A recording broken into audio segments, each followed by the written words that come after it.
नमस्कार दोस्तों, स्वागत है आपका अपने YouTube channel government job 24x7 में। तो अपने एक्स सर्विसमैन भाइयों को जिस चीज़ का इंतज़ार था वो जो है नोटिफिकेशन आ चुका है, जो कि आरबीआई के द्वारा ऑफिस अटेंडेंट की जो पोस्ट के लिए जो वेट कर रहे थे जो अपने एक्स सर्विसमैन भाई, उनके लिए बहुत ही अच्छी खुशखबरी है। नोटिफिकेशन हो चुका है आउट। तो उसमें आप बिना देर के जल्दी से जल्दी इसमें अप्लाई करें और अपना जॉब सिक्योर करें। सबसे अच्छी बात यह है कि इसमें आपको पे प्रोटेक्शन मिलेगा।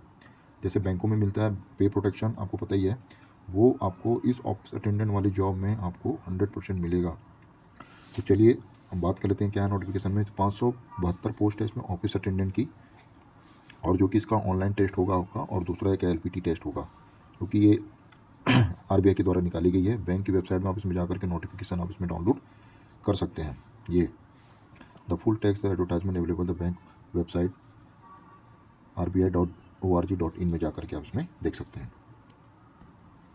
मोड ऑफ एप्लीकेशन क्या है मैंने बता दिया आपको, ऑनलाइन होगा आपका। इसमें जाकर के आपने कर लेना है ब्रीफ, जो ऑनलाइन एप्लीकेशन फॉर्म पैरा 8 में आपको आगे मिलेगा।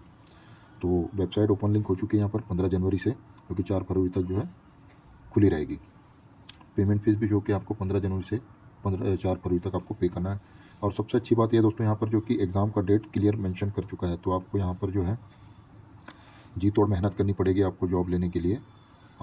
28 फरवरी से लेकर के 1 मार्च 2026 के बीच में आपको जो कि एग्ज़ाम हो जाएगा, 2 दिन का, 28 फरवरी और 1 मार्च को। तो बिना देरी किए दोस्तों आप जो इसमें एग्ज़ाम की तैयारी में भिड़ जाए। यहाँ पर हेल्प फैसिलिटी भी जारी किया गया है। आपको कोई अगर डाउट है, क्यूरी है, तो आप इसमें जो है जा करके आप उसमें अपने क्लियरिफिकेशन कर सकते हैं, जो कुछ भी आपको डाउट है जो। अब बात कर लेते हैं वैकेंसीज़ की। Reserve bank of India invite application for eligible candidate for the post of mention below. तो यहाँ पर क्या कह रहा है, देखिए हमको एक्स सर्विसमैन के इस कोटे से मतलब है, तो हम बाकी के बारे में बात नहीं करेंगे। तो अहमदाबाद में बात करते हैं X1 और X2 की। जो X1 की 1 वैकेंसी है, X2 की यहाँ पर 5 वैकेंसी है। यहाँ पर मैं आपको क्लेरिफाई कर दूँ X1 और X2 में क्या अंतर है। X1 है जो कि डिसेबल्ड एक्स सर्विसमैन के लिए है, मतलब जो बैटल कैजुअलिटी वाले हैं उनके लिए ये X1 वाली कैटेगरी आएगी, और जो सेफ वन है उनके लिए ये जो है X2 वाली कैटेगरी आएगी। तो यहाँ तक क्लियर है आपको। बेंगलुरु में यहाँ पर 3 वैकेंसी है। भोपाल में आपका कोई वैकेंसी नहीं है। भुवनेश्वर में यहाँ पर 6 वैकेंसी है, 2 की और 1 की 1 वैकेंसी है। चंडीगढ़ और चेन्नई में कोई वैकेंसी नहीं है आपकी। उसके बाद गुवाहाटी की बात करते हैं तो 2 X1 के लिए है और 10 X2 की है। हैदराबाद में यहाँ पर X1 की 1 वैकेंसी है और X2 के यहाँ पर 6 वैकेंसी है। जयपुर की बात करें तो यहाँ पर X1 की 1 वैकेंसी है और X2 की 8 वैकेंसी है। कानपुर एंड लखनऊ की बात करें तो यहाँ पर X1 की 5 वैकेंसी है और X2 की 25 वैकेंसी। सबसे ज़्यादा वैकेंसी लखनऊ कानपुर में है। कोलकाता की बात करें तो यहाँ पर 4 X1 की वैकेंसी है और X2 की 18 वैकेंसी है। मुंबई की बात करें तो 1 वैकेंसी X1 की है और 6 वैकेंसी X2 की है। न्यू दिल्ली की बात करें तो X1 की 2 वैकेंसी है और X2 की 12 वैकेंसी है। पटना में X1 की 1 वैकेंसी है और X2 की यहाँ पर 7 वैकेंसी। इस हिसाब से देखा जाए तो 106 सेफ वन के लिए और डिसेबल एक्स सर्विसमैन के लिए 19 वैकेंसी है। तो यहाँ पर बहुत ही ज़्यादा वैकेंसी निकली है दोस्तों आप जो है इसमें। और आपको एक चीज़ और मैं बता दूं, ये जो जितने भी सिटी दिए हुए हैं, इन सिटी के अंदर भी कहाँ कहाँ पर है वो भी आपको बता दूँ। जैसे चंडीगढ़ में जैसे यहाँ पर 2 वैकेंसी है शिमला के लिए, ठीक है। गुवाहाटी इंक्लूड 3 वैकेंसी ईटानगर के लिए, ठीक है। कोहिमा के लिए 3 वैकेंसी कोहिमा के लिए, 2 अगरतला के लिए और 2 आइजोल के लिए एंड 2 शिलोंग के लिए। तो गुवाहाटी के अंदर इस जगह लोकेशन में आपको वैकेंसी मिल जाएगी। हैदराबाद की बात करें तो 22 वैकेंसी है आंध्र प्रदेश ऑफिस के लिए। कानपुर लखनऊ में इंक्लूड 63 वैकेंसी है कानपुर के लिए, 49 for Dehradun and 13 for Lucknow. Kolkata include 3 vacancy in Gangtok. Mumbai include 6 vacancy for Pune and 1 for Panaji. Patna include 5 vacancy for Ranchi. Patna के अलावा रांची में भी ऐसे आपको वैकेंसी देखने को मिलेगी। आप जो है जिस सिटी से आप बिलोंग करते हैं वहाँ के लिए आपको अच्छी बात है कि आप उसमें भर सकते हैं। यहाँ पर एक्स सर्विसमैन के बारे में दिया गया है। One of those candidates shall be treat ex-servicemen who fulfill the definition as laid on the Government of India Ministry of Home Affairs Department of Personal and Administrative Rumors Notification। तो आपको जो है इसके तहत आपको जो है कोटा दिया गया है। यहाँ पर डिसेबल एक्स सर्विसमैन भी इसमें अप्लाई कर सकते हैं और dependent of service man killed in action, मतलब जो सर्विस पर्सन जो शहीद हो चुके हैं उनके डिपेंडेंट भी जो है इसके लिए एप्लीकेबल है। आप नोटिफिकेशन इसको आप पढ़ लीजिएगा। एक चीज़ यहाँ पर और मेंशन किया है, जो 1 फरवरी 2027 तक जो रिटायरमेंट हो चुके हैं वही इसमें एप्लीकेबल होंगे इसमें।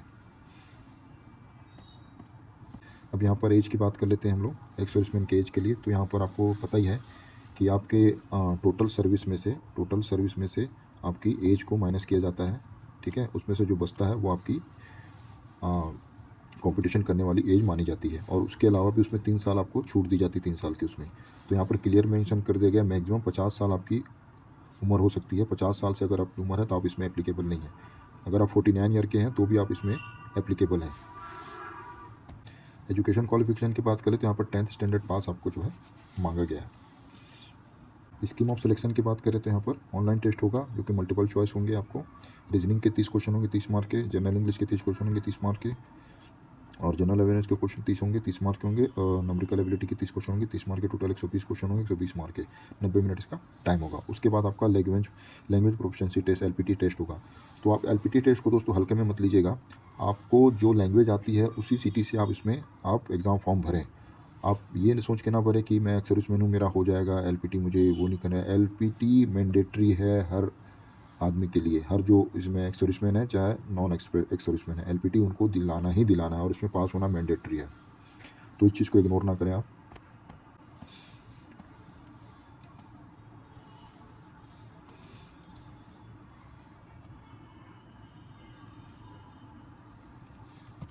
ये देखिए LPT is mandatory, no exemption and any sort will be given any candidate from appearing LPT which will be conduct respective regional office of the bank. Final selection will be on the basis of candidate performance in the online examination qualifying in LPT. Pay scale की बात कर लेते हैं। यहाँ पर जो है आपको पे स्केल कितना होगा, तो ये ग्रोस एमुलेंट्स विदाउट एचआरए है ना, in office attendant will be approximately जो है पर मंथ आपको 46,029 रुपीज़ आपको मिलेंगे, ये विदाउट एचआरए है ना। उसके बाद इसमें क्या मिलेगा 15% आपको एचआरए आपको मिलेगा, हाउस रेंटल अलाउंस जो है आपको दिया जाएगा अगर आप बैंक के रिकमेंडेशन में नहीं रहते हैं तो, ठीक है। आपको 15% आपको एचआरए मिलेगा, तो ये आपका जो है बेसिक पे का 15% आपको इसमें एचआरए और ऐड हो जाएगा। एग्जामिनेशन फ़ीस की बात कर लेते हैं, जो कि फ़ीस आपका कम्प्लीटली नॉन रिफंडेबल है। यहाँ पर एक्स सर्विसमैन के लिए यहाँ पर 50 रुपये प्लस 18% जीएसटी आपको देना पड़ेगा। मेंशन किया गया दोस्तों, यहाँ पर मेंशन किया गया है the office wise local language for the purpose of language proficiency test है।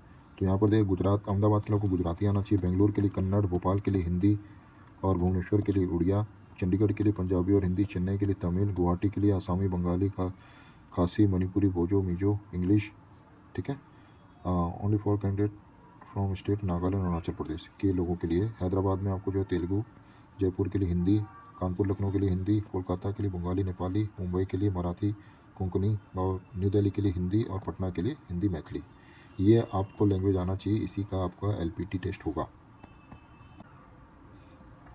और ये रहा आपका एग्जामिनेशन सेंटर, आप जहाँ से भी है वहाँ आपको भर करके आप जो है इस एग्ज़ाम सेंटर में आप उसमें एग्ज़ाम दिला सकते हैं। उम्मीद करता हूँ अपने एक्स सर्विसमैन भाई को ये जानकारी पसंद आए। जानकारी पसंद आए तो अपने दोस्तों के साथ शेयर करें दोस्तों, और वीडियो को लाइक ज़रूर करें। मिलते हैं नेक्स्ट वीडियो में। जय हिंद।